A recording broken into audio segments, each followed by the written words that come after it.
The Horror of Abbots Grange by Frederick Cowles and read by Christopher Halton.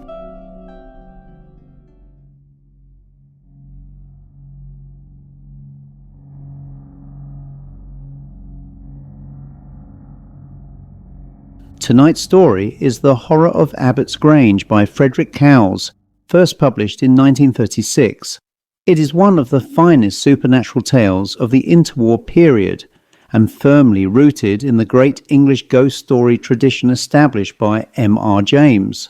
At first glance, Abbots Grange seems the perfect country house, a beautiful medieval manor built on the lands of a former Cistercian abbey, complete with its own ancient chapel.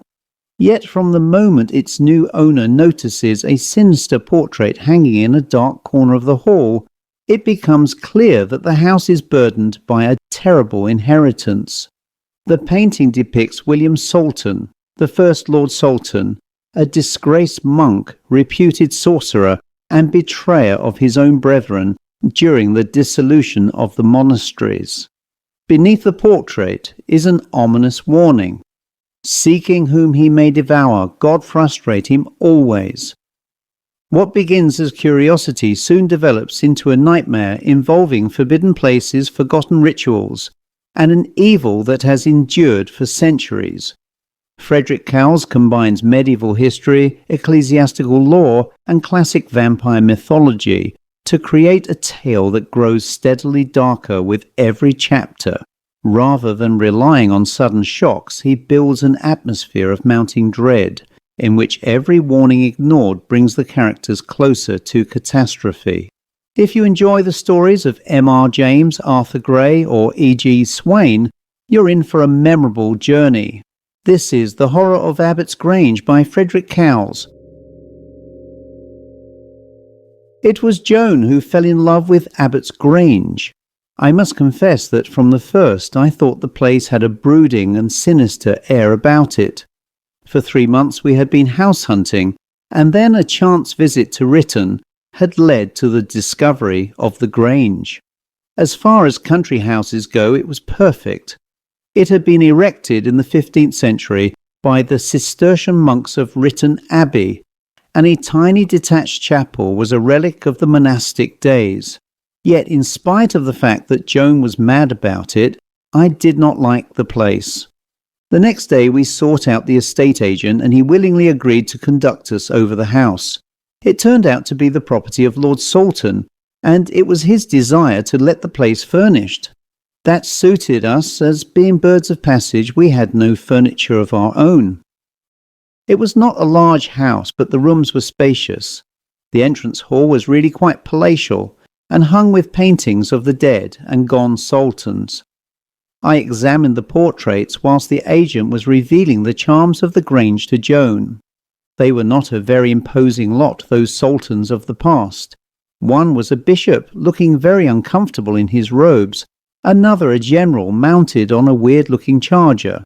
Not one of them really interested me until I came upon a dingy painting hung in a dark corner near the stairs.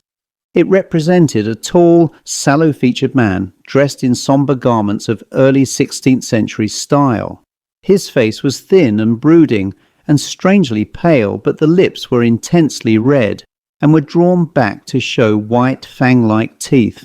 The whole expression was one of diabolical cruelty, and I shuddered involuntarily as I looked at it.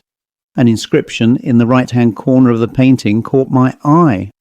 The writing was rather faded, but I was just able to make out the words, William Salton, Pinxit 1572, and below, in rather brighter colours, was a small cross and the sentence, Seeking whom he may devour, God frustrate him always. Joan and the agent returned just then, and I called their attention to the portrait. It may have been my imagination, but I thought a shade of fear passed over the man's face. I asked him who the sinister gentleman was, and with some slight show of reluctance, he answered, That is a picture of the first Lord Salton. He is said to have been a monk at Writton Abbey, but they turned him out. At the dissolution, he revenged himself upon the community by giving evidence against them. Many of the monks were executed, and as a reward William Salton was made Lord Salton, and this house was given to him." "How exciting!" exclaimed Joan. "He looks just the sort of person to do a thing like that. We really must have this house, Michael. It is just what we have been looking for." When Joan makes up her mind, there is no gainsaying her. Within an hour I had paid a deposit, signed the lease, and received the keys of Abbot's Grange.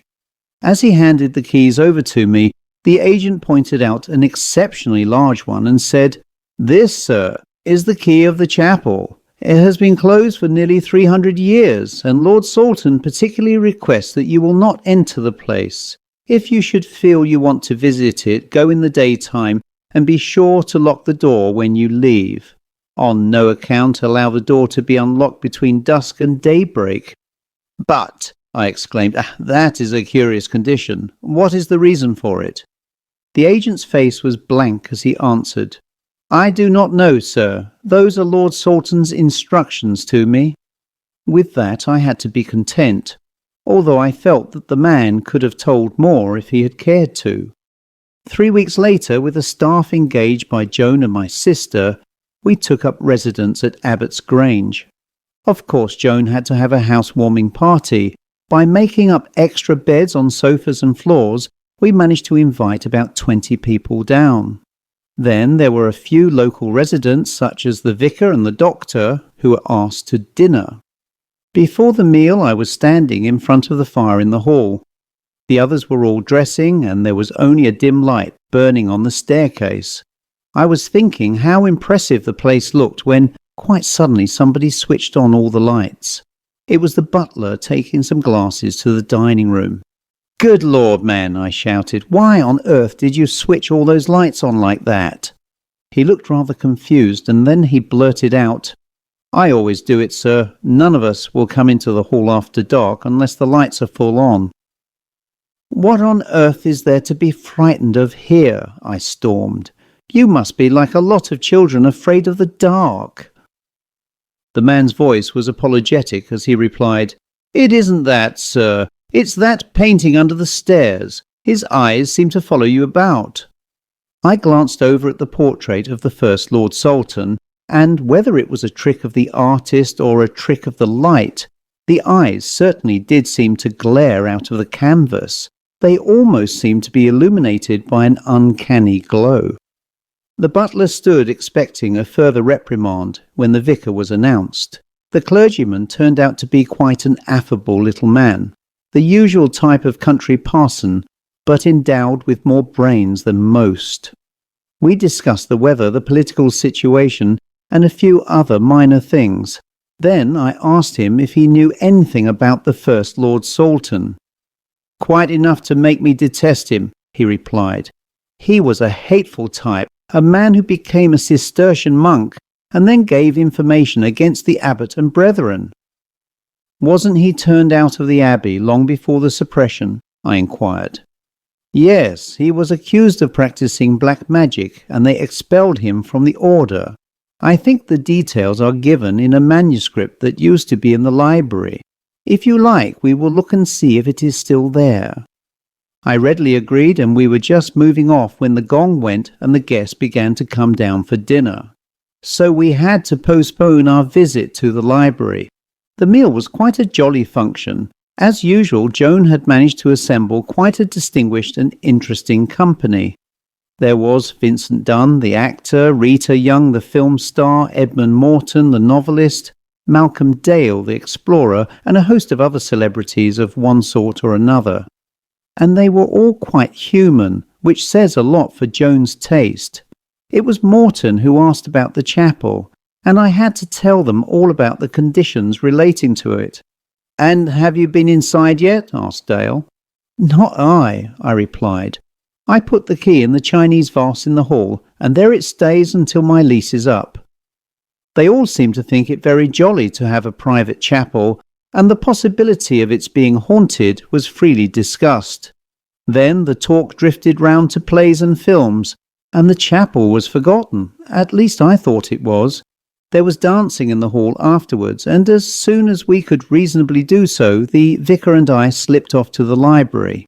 He found the book without any trouble. It was a musty, calf-bound volume filled with crabbed handwriting.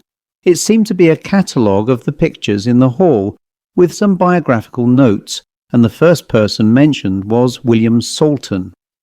The following is the extract relating to him.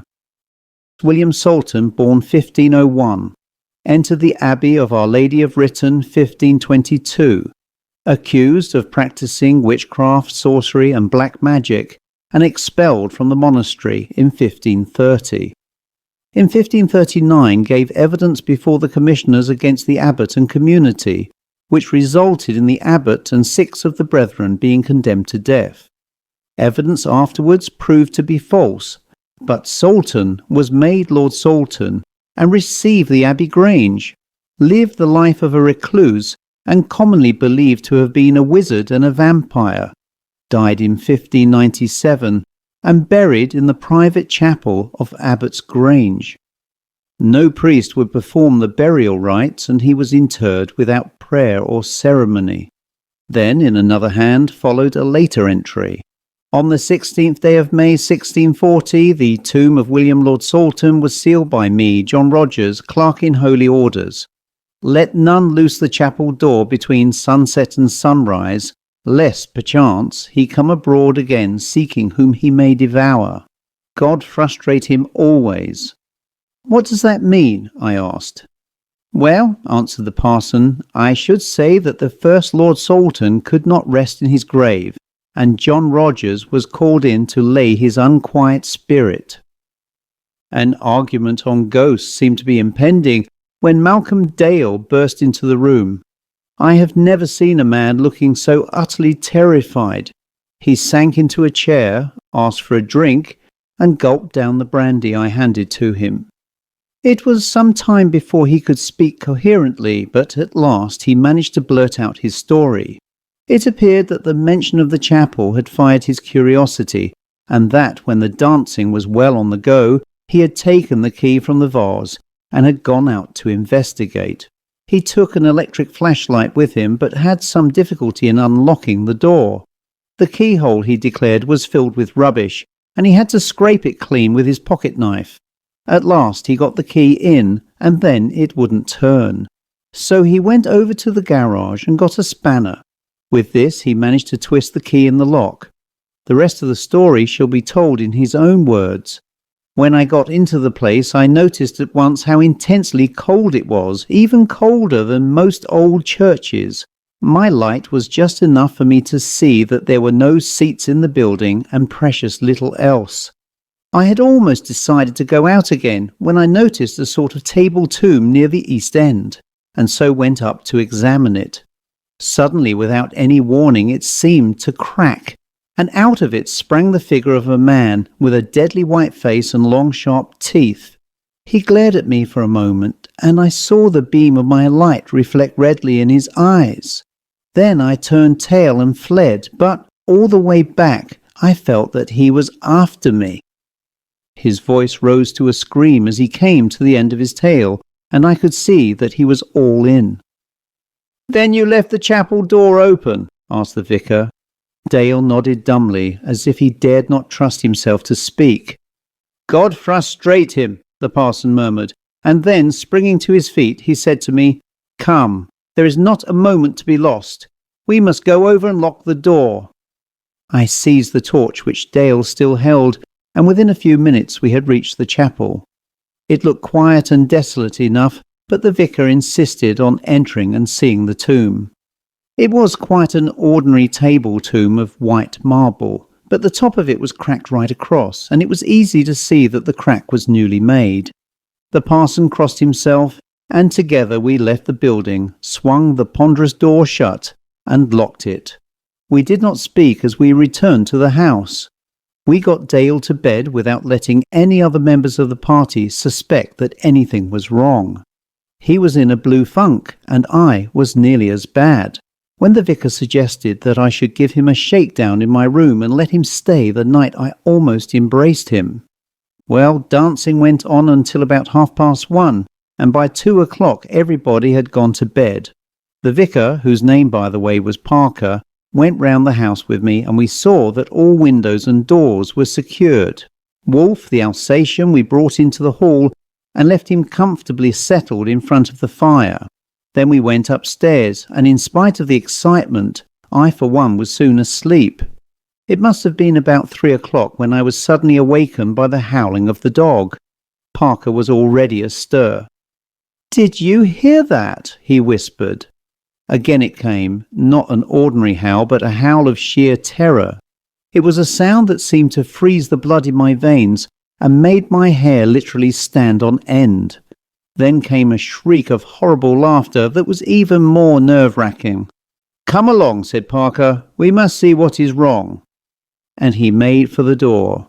I slipped into a dressing gown and followed him, although, I must confess, I would have preferred to have stayed in my room with the door locked. The landing was dark except for the pale light of the moon filtering through the leaded windows, and the electric light switch was at the head of the stairs. Before we could reach it, Parker suddenly gripped my arm and whispered, "Look, just beyond that suit of armour." I looked to the spot he indicated. At first only a shadow was visible, and then, gradually appearing out of the darkness, I made out a white grinning face, the features of the first Lord Salton.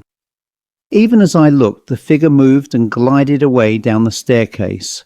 I was badly shaken, but Parker, who seemed to possess nerves of steel, bounded over to the switch and flooded the staircase with light. There was nothing to be seen, but in a wave, a deadly, sickening smell came up the stairs to us. It was the fetid odour of corruption, a nauseating, vile stink that made me feel ill.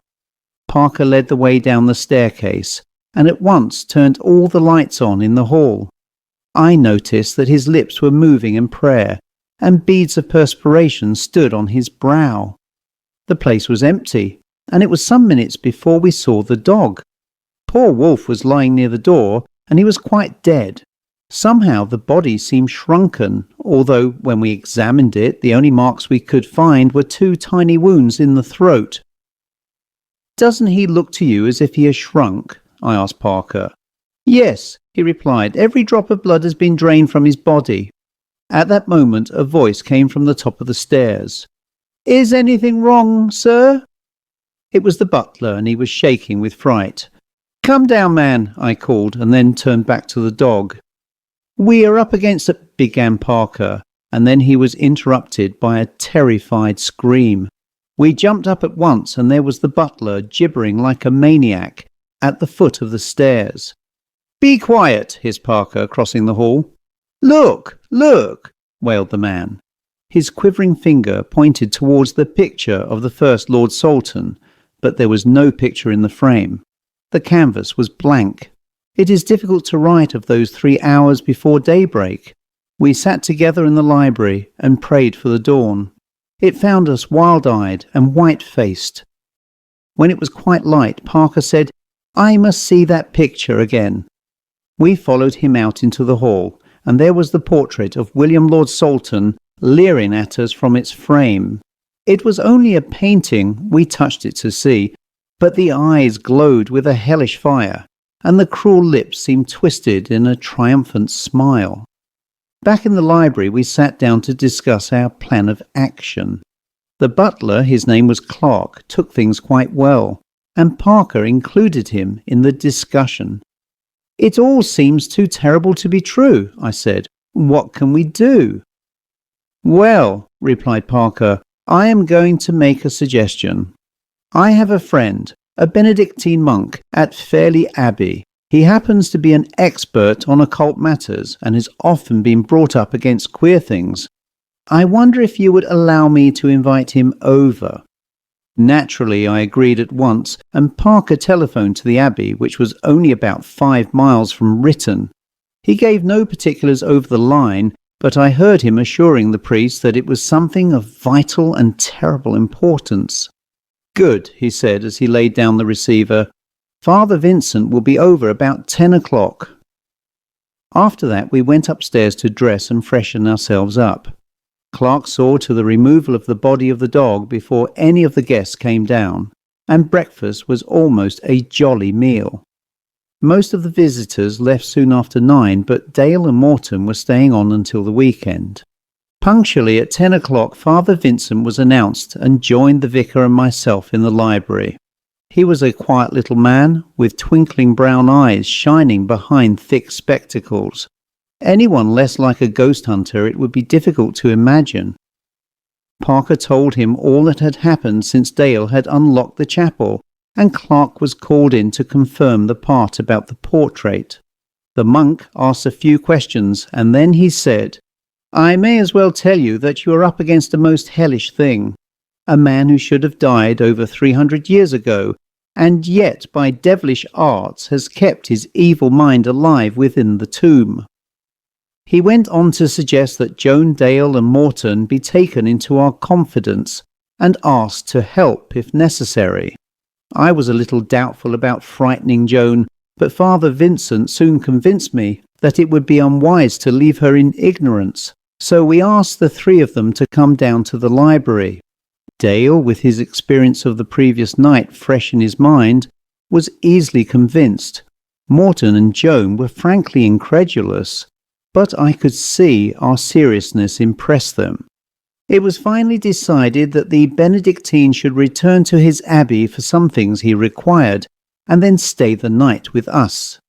"If it is what I suspect, I shall have to ask you to get in touch with Lord Salton," he said, "but we can leave that until tomorrow." "A wonderful man," remarked Parker when the monk had gone. "These Roman priests are the only chaps who understand anything about occult phenomena. I take off my hat to them when it comes to a real tussle with the devil." Lunch was a quiet meal, and afterwards Morton and Joan played tennis, and Dale, Parker and I went over to the chapel. The key turned quite easily in the lock, and the interior did not look at all sinister in the bright light of the afternoon sun. It was quite an interesting little building, dating, I should say, mostly from the middle 15th century. Some fragments of good stained glass remained in the windows. There was a stone altar, a few benches, and the marble table tomb. Whilst we were looking round, Father Vincent joined us. "I have just arrived," he exclaimed, "and they told me you were here, so I thought I would stroll down and look over the place." We showed him the crack in the tomb, and he agreed that it was certainly new. He also pointed out a number of dark stains on the flat top of the monument, and it was not long before he discovered similar stains on the stone slab of the altar. "What do you make of them?" asked Parker. "They look to me like bloodstains," answered the priest.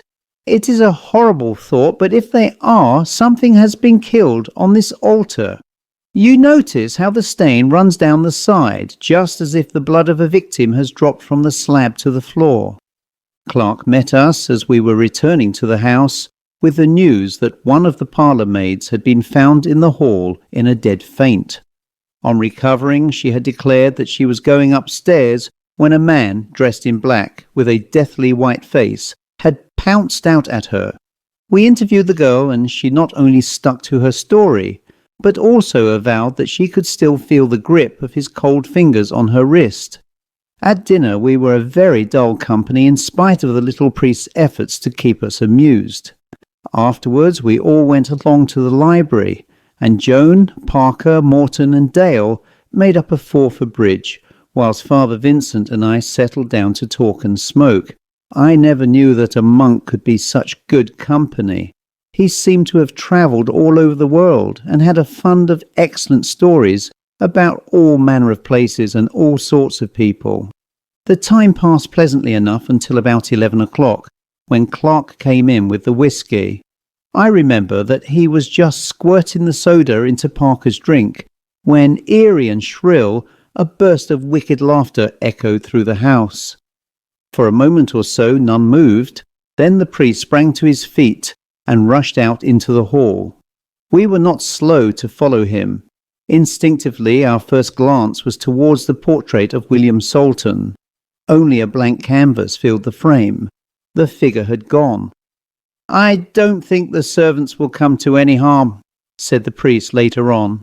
"He will hardly go into the new wing of the house." We had sent Joan off to bed, and Father Vincent had carefully fastened a crucifix to the door of her room and sprinkled the threshold with holy water.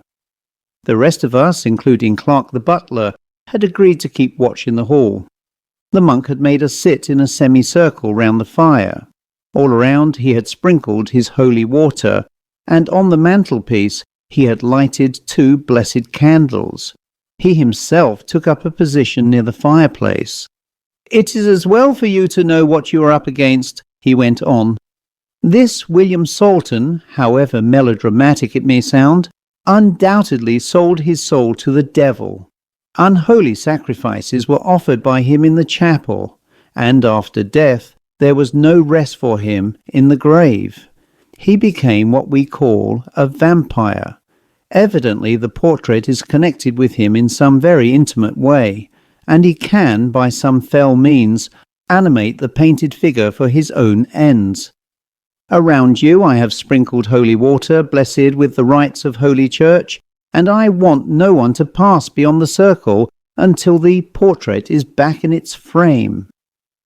"You think it will return then?" asked Morton. "It must return," was the reply. "You," the monk went on, turning to me, "must watch the frame very carefully, and let us know if you see anything out of the ordinary. I want Mr. Parker to keep an eye on the staircase, Mr. Dale to watch the door, and Mr. Morton to keep the passage to the kitchens under observation." We sat there smoking in silence.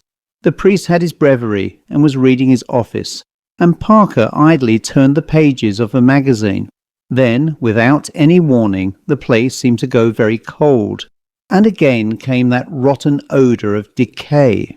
Father Vincent motioned us to remain still, and I could see that his lips were moving rapidly in prayer.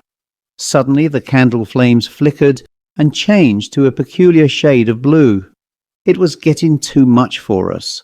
Our nerves were all keyed up to breaking pitch, and I was not surprised to hear Dale move his chair, and notice him throw his head back in a queer way he had. What followed is too horrible to think about. There came a sickening sucking sound. Poor Dale screamed, and I had a vague vision of 2 fang-like teeth at his throat. It was all over in a moment. We jumped up, and as we did so, there came that peal of wicked laughter again. We looked towards the picture. The figure was there once more. Dale was unconscious, and the others carried him up to his room whilst I telephoned for the doctor. "Better not say too much to the medico," said Parker. "He wouldn't understand." "I wonder exactly what did happen," remarked Morton. "I think poor Dale pushed his chair back and got his head beyond the circle of holy water," answered Father Vincent. We waited up in Dale's room for the doctor to come, and as soon as we heard the sound of his car in the drive, Clark went to let him in. He was a fussy little man, and cleared us all out of the room whilst he made his examination. He was soon out again. His brow was crinkled in a puzzled frown, and he inquired at once how it had happened. "We were sitting in the hall," I replied, "and he suddenly went off, just a gasp, and then he was unconscious." Just so, he went on. "Weak heart. Seems to me that the trouble is long-standing. Has he been in the tropics at all?" "He is an explorer," I answered, "and has been in all parts of the world. In fact, he has only just come back from the East." "That accounts for it. So many of these people get heart trouble and never bother about it. One thing puzzles me, and that is 2 tiny festering punctures in the throat. Looks as if he may have scraped a couple of pimples while shaving." We made no comment, but I saw Parker start forward as if to say something and then think better of it. "Don't worry about him. He will be all right as soon as he recovers consciousness," the doctor assured us. But he was wrong. Poor Dale never recovered consciousness, and by 8 o'clock he was dead. Father Vincent put a telephone call through to Lord Salton, and was fortunate enough to find him at home. He promised to leave London at once, and true to his word, he was at Abbots Grange soon after lunch. He turned out to be quite a young man, and greeted both Parker and Father Vincent as old friends. We gathered in the library, and Father Vincent gave him the facts of the case.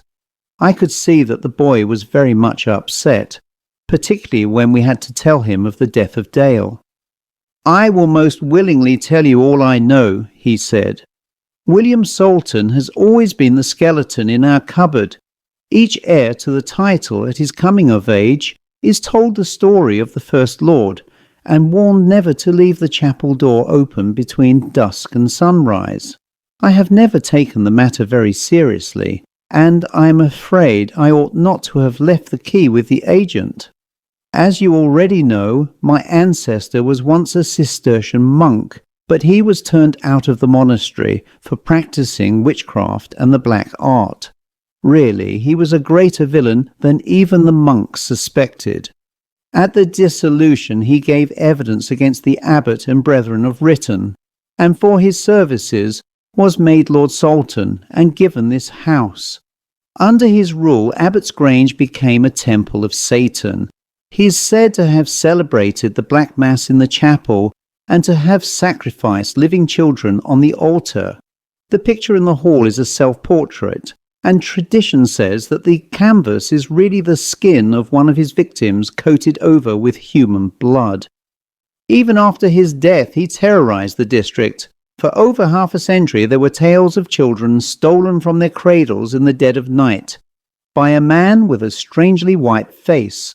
Then, in 1630, the Lord Salton of the time went into the chapel and found the altar dripping with fresh blood. He called in a parson named John Rogers, who carried out some religious ceremony there, and since then the chapel has not been opened after sunset until this week.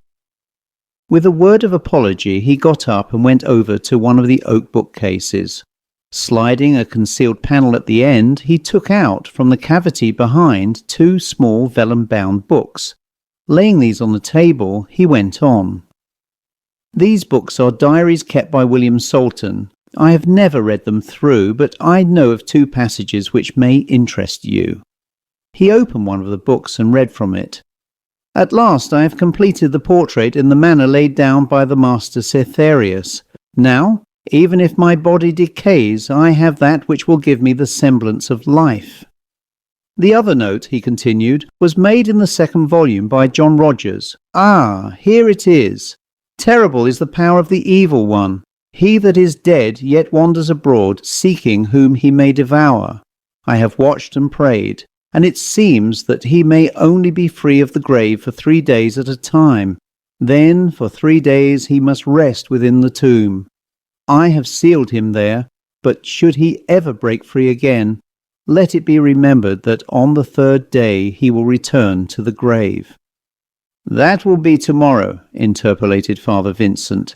"God grant that nothing happens tonight." "You must see that it doesn't," answered Salton. "If I am able to keep him within the picture for tonight, have I your permission to do whatever I think fit in the morning?" asked the priest. "You can do whatever you like," was the reply. "I am only too anxious that such a heritage of evil shall not be handed on to my successors." Salton asked if I could put him up for the night, and we were all very glad to have him to stay. With Dale dead upstairs and the horror of the unknown hanging over us, we were not a very lively party. The priest made his preparations early in the evening. A semicircle of salt was made round the picture. This was sprinkled with holy water, and in the centre he placed a crucifix. Just before midnight we began our watch. We hadn't long to wait. About 20 minutes past the hour, the figure in the frame began to move. It jumped to life with curious, jerky, mechanical movements. Then it tried to step down, but was evidently prevented by the arrangements the monk had made. A look of diabolical hate passed over its features, and then it laughed. As the laughter died, it began to intone a kind of weird chant. I could not understand the words, but I knew it for some incantation to the devil. Suddenly Morton screamed and pointed to the stairs. We all looked up, and there, moving slowly down, was the figure of Malcolm Dale, the man whose dead body lay upstairs. Morton screamed again and then fainted. I saw the monk step forward with crucifix in one hand and breviary in the other. In a clear voice he began to read the office of exorcism, and all the time that terrible incantation went on. Louder and louder rose the infernal chant, and clearer rang the voice of the priest. It seemed that the forces of good were waging a battle with the powers of evil. The perspiration ran in great drops down the monk's face, and I found myself praying the words of the Our Father, the only prayer I knew. Gradually the hellish chant got quieter, whilst Father Vincent's voice grew stronger in volume. Then a strange thing happened. A beautiful smile came over the face of the thing that looked like Malcolm Dale, and, still smiling, it slowly faded away. From the picture came a most unearthly shriek, and for a few moments the figure in the frame seemed to writhe in agony. Then it became still. It was only a painting once again. "We have won the first round of the fight, my friends," said the little priest. It was 3 o'clock in the afternoon of the following day. "If John Rogers' calculations are correct," said Father Vincent, "the monster should be back in his grave by now." Armed with crowbars, we were making our way to the chapel. The priest carried a small Spanish dagger with a cross handle. Salton unlocked the door, and we went inside. The place was rather gloomy, for it was a dull day, but nothing seemed to have been disturbed. "Now we come to the worst part of this horrible business," said the priest. Taking a crowbar from Morton, he went up to the tomb and inserted the implement under the slab. I put mine under the other side, and together we levered until the top swung up. It was an easy matter to lift it off. Inside was a brass-bound coffin, and all over it were dark brown stains. We lifted the coffin out of the tomb and laid it before the altar. "If any of you feel at all nervous, you may go outside," said Father Vincent. Morton took him on his word, but Salton, Parker and I stayed on. It did not take long to remove the lid, and inside was no crumbling skeleton, but the body of William, Lord Salton, looking just as he must have looked in life. His eyes gleamed at us with a malevolent stare. His lips were unnaturally red, and his white fang-like teeth protruded over his bottom lip. "Stand back!" cried the monk. He raised his dagger aloft and then, praying in Latin, brought it down into the creature's heart. The red mouth opened in a piercing shriek. The body writhed as if in agony, and then it slowly crumbled to dust before our eyes. We sealed the coffin and placed it back in the tomb. The slab was returned to its position, and Salton promised to see that it was cemented down.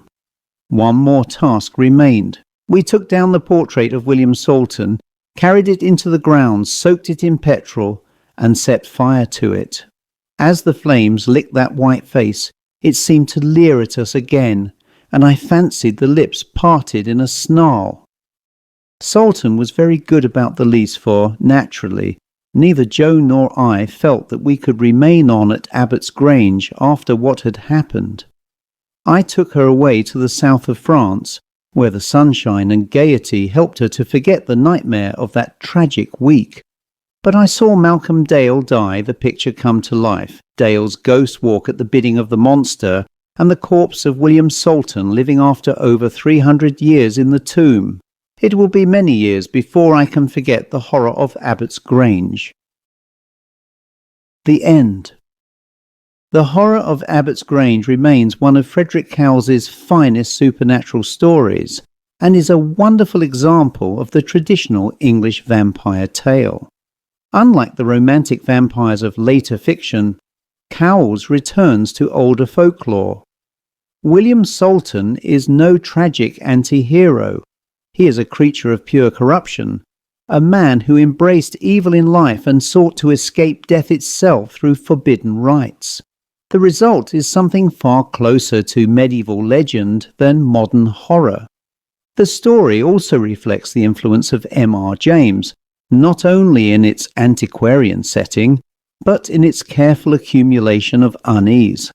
An old portrait, a locked chapel, a forgotten manuscript. Each clue gradually reveals a history too dreadful to dismiss as mere superstition. Published in the 1930s, the horror of Abbots Grange helped preserve many of the classic Gothic themes that had begun to disappear from supernatural fiction between the wars. Cowles blended historical imagination, Christian symbolism, and traditional vampire lore into a story that remains remarkably effective nearly a century later. If you enjoyed tonight's reading, there are many more forgotten classics waiting to be rediscovered here on Haunted Tales of Darkness. Please consider subscribing, and if you have a favourite overlooked ghost story or author, I'd love to hear your recommendations in the comments. Until next time, good night, and should you ever find yourself in an old house where a portrait seems to watch your every movement, it may be wise to leave well enough alone.